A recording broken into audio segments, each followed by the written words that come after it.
What's going on, guys?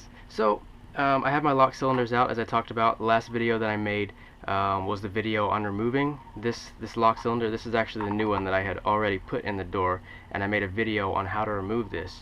It's actually not that complicated. There's a clip that holds it into the door panel. I have a link in this video that's going to pop up about right now. It's just going to show you. You can click that, and it'll take you to the removal process for getting this out. And this one came out of a 2001 Honda S2000. All the other models are most likely the same. Like the door lock probably hasn't changed between the year models. I've done the same thing on a Honda Civic.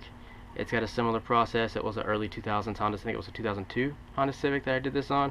Rekey the lock cylinder. And I know, what is it? I think late 90s Civics are also, it's a similar process for removing it.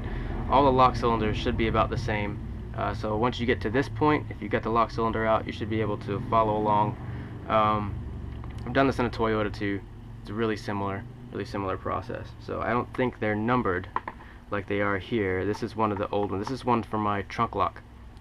I've already rekeyed my trunk lock to match my ignition lock, which this key was actually the same as the trunk lock, and I've rekeyed the trunk lock to where it matches the ignition, and now I'm going to rekey this door lock, which is my new door lock, so that it matches my ignition. If I've confused you, if you're one of those that's problem solvers trying to figure out why I'm rekeying all of my keys, the basics: the car was stolen, the ignition was all messed up.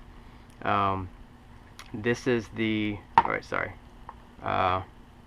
my other key, I guess it doesn't matter, but the key for my ignition was changed out with the immobilizer so that it would work with the car's computer. Now none of that matters anymore because it's running an aftermarket engine management, and you don't need an immobilizer on the aftermarket engine management that controls the engine. So the immobilizer basically talks to the car's computer, and it just says, hey, you got the right key in the ignition, you can start the car. Basically what happens. So that was changed out because somebody messed up the ignition trying to steal the car. So the old ignition was changed out. When that was changed out, the key was changed out. This lock is a completely different key. It used to work with the trunk. So this key would work this door, and it would also work the trunk. So I rekeyed the trunk so that would match with the ignition. And now I'm rekeying this door lock, which is a new one because I bought a set. The passenger lock was punched out, or the door lock was replaced. I don't know. For some reason there was no lock in the passenger side. So I bought a new lock set so that I would have a passenger lock, and I am rekeying this new lock so that my ignition key, which that's not why I don't know why I just pointed to that. I'm rekeying that lock so that my ignition key, which I actually need to get out here because I'm going to be rekeying it to that key.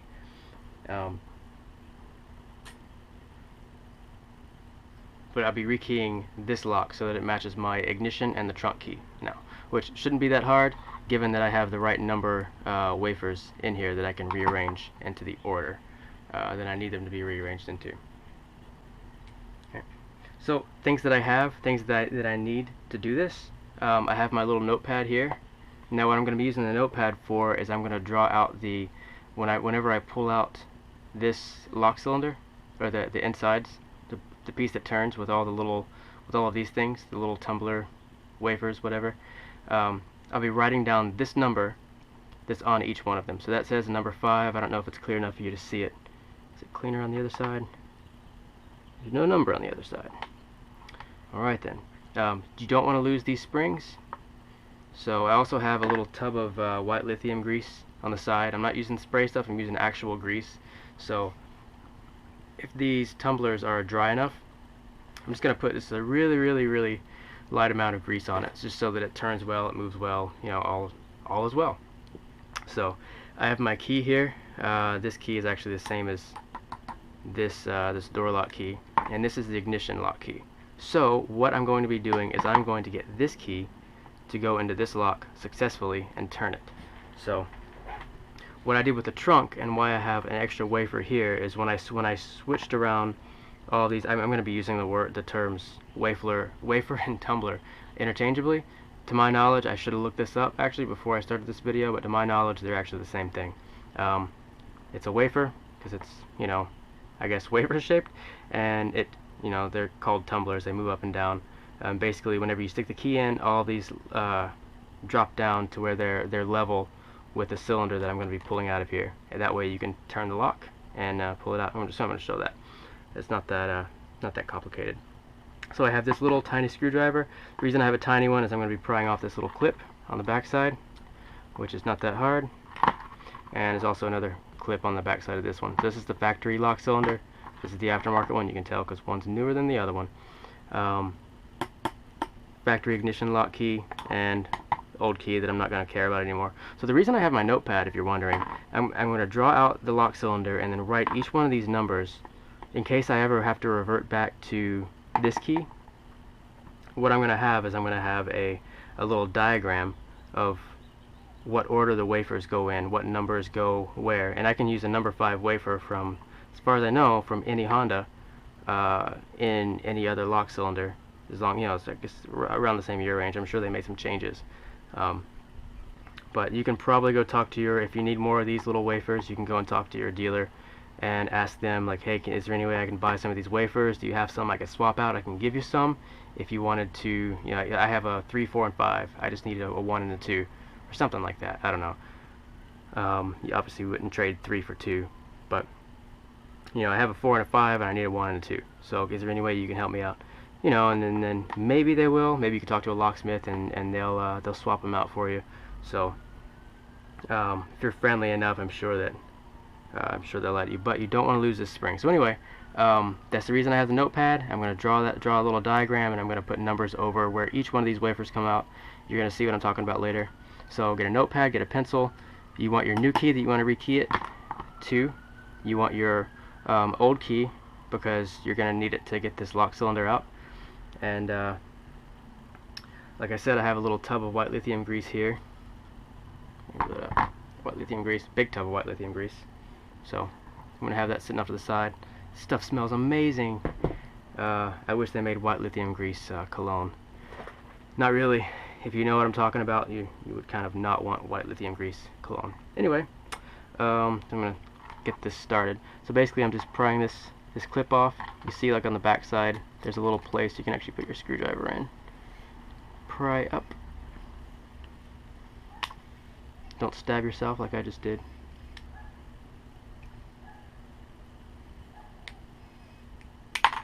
Right, so that's over there. Didn't fly off somewhere.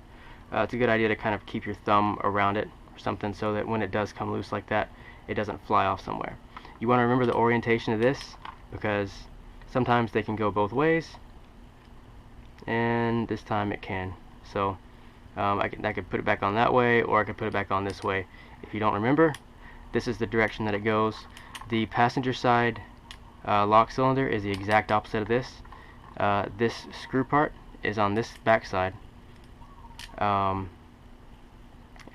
this is kind of flipped over, kind of like this, but it's like a mirror opposite of this piece, basically. So it's flipped over like this, but it's bending up instead. So passenger side lock is going to be the same process. So I'm putting that over there.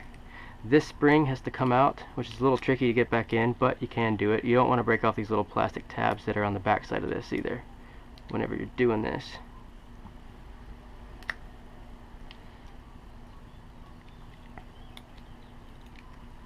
So there's a little plastic piece there. So you want to be careful with that.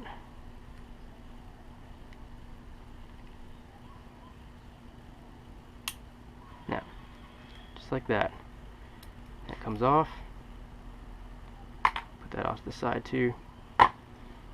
And I don't think you have to take this out, but I am anyway, just to make it easier. This white piece. Why's it gotta be white? Okay. And that's it. You see how this just slides out? Now if I would have tried to slide this out, you can see, I'm going to show the operation of this a little bit. I'm going to slide the key out and you'll watch these. It's kind of cool. They all move up and down, they do the little thing. You don't have to take it out this slowly. I mean, if you take it out really fast, one of those little springs might shoot the tumblers or the wafers out.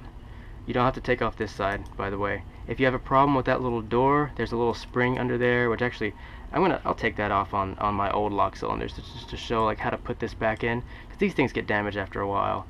So that little door doesn't want to work anymore, and yeah. But these are the things that are numbered, and I'm just going to draw out what they are, what numbers they are whenever I slide them out. But see, this is really cool. So whenever I slide it in, it does that, and then that makes it a perfect circle, right? Because it's called a lock cylinder. It makes it cylindrical again, so that way you could turn it while it's inside of its little housing here. And that's just circular, and you have the grooves on the inside, so they lock it in place. So it's pretty cool little design.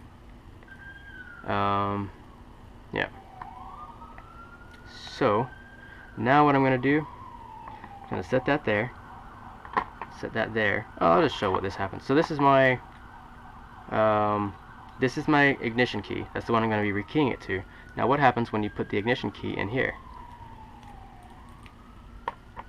You can see some of these are still lined up actually. So I'm not going to have to move which ones. We'll see. Well, I'll draw out the numbers anyway, but basically what I'm doing is I'm making this to where it sits flush like the other one does, and I'm just going to rearrange these little tumblers. So I think it's really nice that some of these are already flush, so I don't have to rearrange them. So that'll be nice. But anyway, as you can see, if I put this in, that's what happens when you put the wrong key in. It doesn't turn. That makes sense, right? Because these things are sticking up. And now I'm calling them things. The tumblers, or wafers, whatever you want to call them. I hope if I'm using the term interchangeably that they're not. I wonder if they actually can be used interchangeably. Anyway, also the other reason I have this lock cylinder here is it takes a different key. So if I have to, I can actually take the wafers out of this one and use those number wafers, like 5s, you know, whatever, where this one is. But anyway, for right now, I'm gonna do this. I'm gonna lay that there, and I'm gonna do like a little time lapse thing, and I'm just gonna draw out this this lock cylinder and what each wafer is going to be.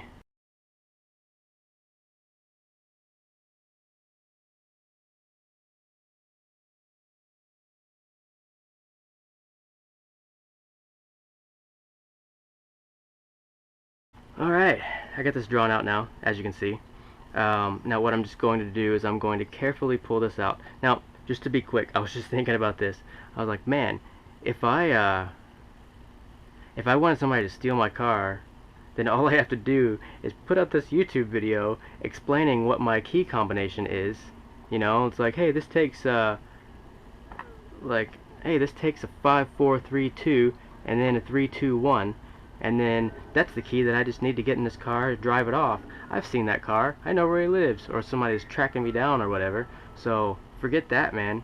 So I just changed this video a little bit. What I'm going to do is I'm going to rekey this lock cylinder, not to take my ignition key, because I don't want that all over the internet. I'm going to rekey the lock cylinder so that it takes my old key that I don't care about, that I'm just going to discard, that I don't need anymore, that's in that old door lock cylinder. So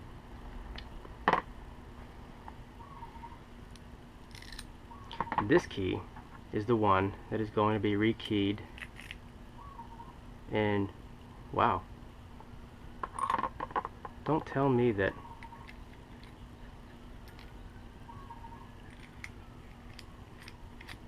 huh, that is kind of amazing. I bought a, wow, so I bought a lock cylinder set on eBay, and my old door lock key, there's no way that this is my new key that came with the new lock cylinder that I'm putting into my old lock cylinder for my door. And oh, it's not turning. Huh, I guess it's worn just enough. It's the new key. Man, that is kind of, They're pretty close. I mean, there's some differences, but wow. Okay. Anyway, I'm going to be rekeying this lock cylinder so that this key from this lock cylinder works in it. Alright. So in order to do that, if you have the old lock cylinder, you can take these out, like you can arrange it in the same order.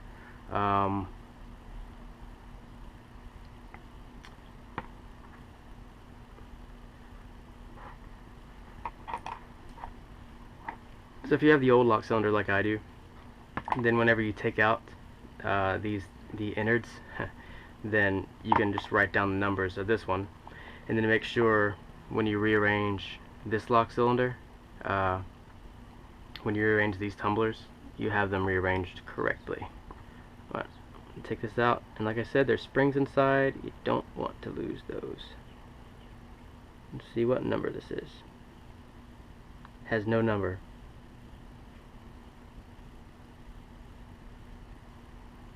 Yeah, thanks a lot. Okay.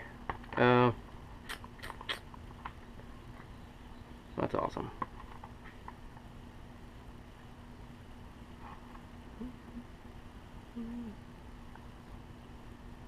Well, you can see, like if I line that up, then that one has an extra little groove on the inside, right? So, I want to be a little bit more creative with this.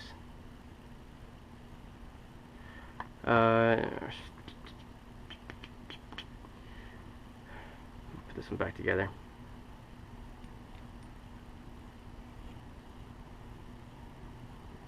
I'm going to set that over here. I'm just going to take apart this one now and then rekey it. I've already taken this one apart. I popped this off. This ring is supposed to go on this side where that little knob thing sits. I stabbed myself again.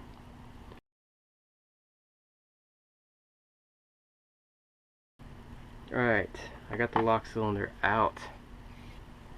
Okay, now what I'm going to do... Okay, so I labeled this old cylinder T5 key. So I'm going to take these out carefully. Sometimes that little spring tries to come out too. That's a 3.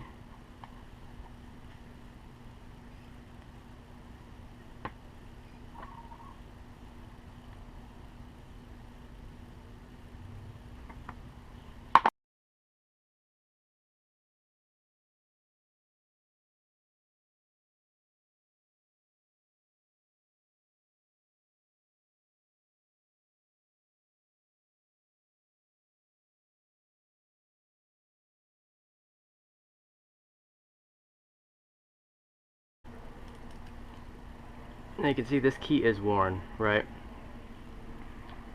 Because whenever I put it in, there's a couple of these that don't go down all the way, like that and that. So that, you know, that kind of makes it harder to turn, right? New key.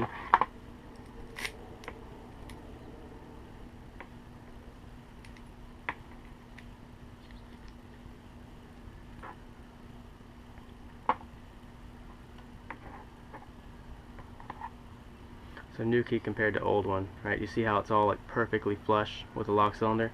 Makes it turn easy. As the key wears out, these get worn. So you can get this out and just take it to your locksmith, and then, you know, just be like, hey, I just need a new key made for my lock. So I should be able to make it anyway. All right, so I guess I'm gonna have to go at this more on my own. I've got to compare each one of these little wafers because they don't have numbers on them. Like the Honda ones do, which is frustrating. Check again. Yeah, so these don't have numbers. So what I'm going to have to do is I'm going to have to take... No, get in there. I'm going to have to take each one of these lock cylinders, or sorry, I'm going to have to take each one of these little wafers and compare it. This inside groove on number 5 is slightly higher than this inside groove on number 3, which is slightly higher than the inside groove on number 1. that's what the key touches, that moves it up and down, right? So what I'm going to be doing is I'm going to take each one of these, hopefully they're 1, 3, and 5, and I'm going to compare this number 1, or sorry, I'm going to compare this one to that one, and this one to that one, this one to that one, to hopefully get the end result of a new key fitting in the lock cylinder. Alright guys, really quick, I wanted to finish this up. So before I close out this video, all I had to do, because these wafers, these are all still numbers 1, 3, and 5. There was one number 1, so I pulled that one and I actually stuck it in my old lock cylinder where there was a number 1. So I got the new wafers, compared them up to my old ones. I had the numbers, like visibly compared them, and I lined them all up together. So these are all number 3s, these are number 5s, and there was a number 1. There was one number 1. So that's the number 1 there. That's the number 3 there, and that's the number 5 there. That's the new ones out of the new lock cylinder. So, see that? It goes in fine, and they're actually all flush, more flush than the old ones. So, I've got the new wafers, slides in fine, does its thing. Okay. Now I didn't just rekey this. All I did was I changed out the wafers. I put the new wafers in the old lock cylinder.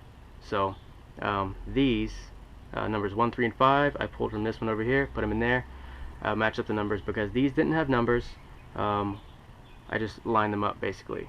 So anyway, now I can hollow this one out to hopefully use the wafers. Alright, so I did turn the video off while I was doing that because I have my little diagram made.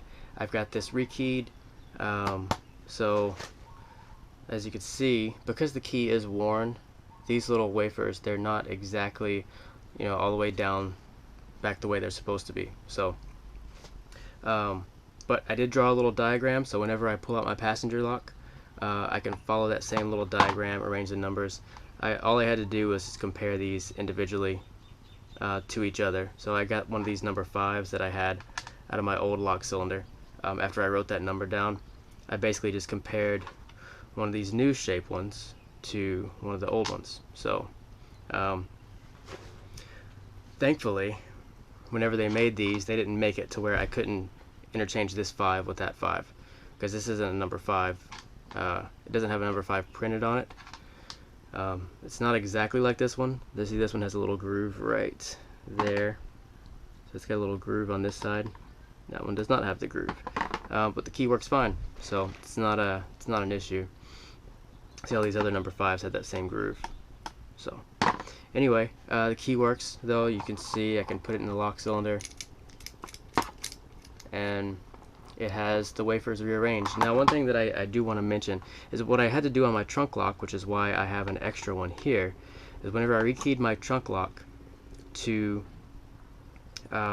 take the new key, the ignition key, I had one wafer that I could not find a replacement for, so I think I didn't have the right number, because these are 1s, 3s, and 5s, right? And then the trunk had the same, I think it had the same number scheme, like 1, 3, and 5. So if I want to, now that I have more of these, I can actually take apart the trunk lock and then try out the number 3 or the number 5, and then see which one of those that I didn't have before works in the trunk lock if I wanted to. But really, honestly, it doesn't hurt leaving one out, because as you can see, we have 7 wafers in that, right? If you have 6 instead of 7, it's not like it's going to be that much harder to pick it, right? So for somebody to pick the lock, because it's a car. They're probably just going to smash the window instead of sitting there on the side of the road trying to pick it anyway. So if anybody comments, don't leave a wafer out, it's going to make it easier for somebody to pick the lock. Think about what you say before you post that, because really it's not incredibly easy to pick these locks, especially since you have tumblers on both sides, or wafers on both sides. Anyway, thanks for watching though. I really hope this was informative, hope it was helpful. Putting this back together is pretty simple. If I can show this, that's the old housing, new housing I put on the floor. So there it is, that's like that. I'm putting this in there, and then the spring is a little tricky, right? But you can get it.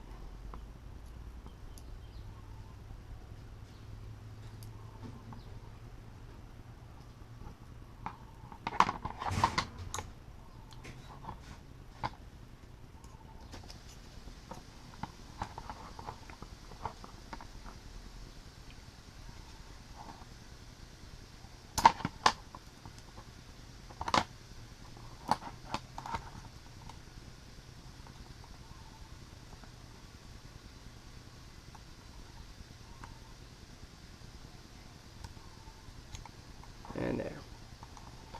So that's over.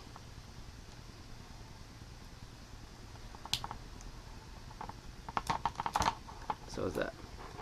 Now my little spring back thing is, now the spring, hold on, this has to go on that metal piece, not on the edge of the plastic. Alright, so I didn't have that all the way down. Now I have it all the way down.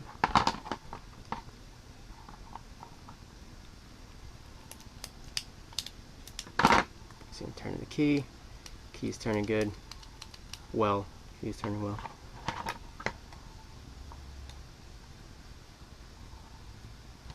Almost kind of well. Seems like it's hanging up on something. Right, but anyway, at this point, remember I said to make note of the orientation of this whenever you put this back. That slides on there, and then you just need pliers to slip this clip on.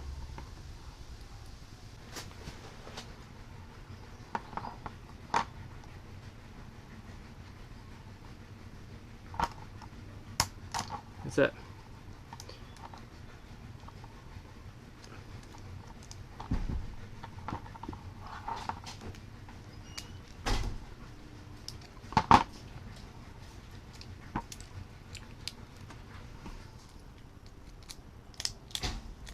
It is a little rough. I actually should have greased it up. I just remembered that I was going to grease it up before putting it back together because I wiped a lot of that grease off. So anyway, but that's how you do it. That's how you take it apart, put it back together.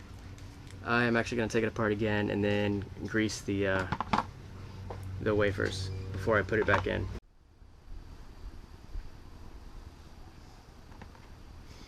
And this is actually pretty simple too. I mentioned this little door earlier. These things can mess up. Alright, so it's a little thing on this side. There's a little thing on this side. Just pushing down gently. I'm not trying to bend it. And then I'm going to move around to this side and do the same thing.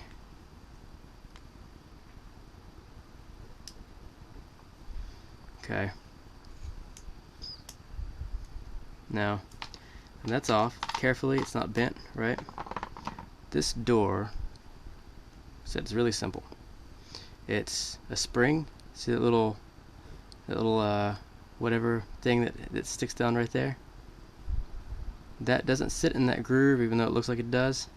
It just kind of pushes against the edge. Right there, right? So, if I'm putting it back in, I need that spring, and I need this little pivot pin, and the door, of course, right? So, it just sits right there. The door, you can't really get it to stay down because it's spring loaded, right? But that's what it's supposed to do. It's supposed to spring back up. And then you just snap that in. And it's like that. And of course, this one doesn't have a key, but yeah, got the edge of the door stuck.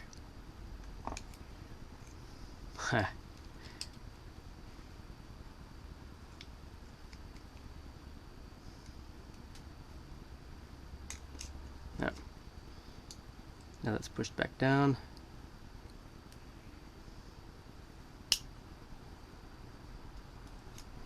Okay, yeah, that's good now. No, just like that. And this one hasn't. Obviously, there's no wafers in that one. But that's it. That's simple. So anyway, thanks for watching though. I really hope this has been informative, which I guess unless you're a locksmith, it is informative.